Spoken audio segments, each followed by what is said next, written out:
recommend ហើយ recommend ទៀតសម្រាប់ស្បែកមុខស្ងួតខ្លាញ់ស្បែកមុខដូចថាខ្មោចពេលដែលយើងជិះឡានទៅក៏ទៅណាទៅមានអារម្មណ៍ថាស្បែកមុខយើងរៀងស្ងួតអញ្ចឹងខ្ញុំ recommend ជាមួយនឹងaloe vera ដែលខ្ញុំសំចេញពីប្រទេសកតុយកបឺ98%បាញ់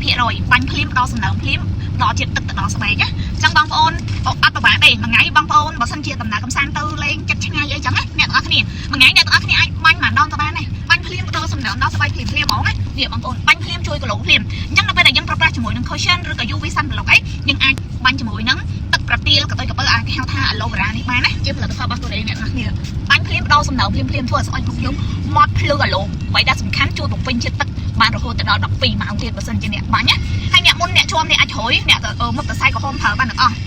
ជាពិសេសអ្នកដែលគាត់មានបញ្ហាស្បែកក្រហមខ្ញុំ recommend ទៀតគឺអានេះគឺល្អមែនតើហើយអត់ថ្លៃណាអ្នកទាំងអស់គ្នាណាគឺបាញ់ទៅគឺវាបំបត្តិរលាកឬក៏មុខរៀងដូចថាងាយនឹងរោណាហើយបែកទៅស្បែកក្រហមហ្នឹងពេលដែលបងប្អូនចេញទៅណាមកណាអីត្រូវថ្ងៃមុខយើងឡើងក្រហមហ្នឹងដល់អញ្ចឹងវាធ្វើឲ្យរោកតិចទៅហើយខ្ញុំ recommend ជាមួយនឹងទឹកនេះគឺបាញ់ភ្លាមផ្ដល់សំណើមភ្លាមហ្មងណាហើយបាញ់យ៉ាងណាក៏អត់មានហូរកកប្រទេសបតាជាមួយនឹងសាច់ cushion ដែរបងប្អូន cushion នេះខ្ញុំហ៊ាននិយាយហើយនិយាយទៀត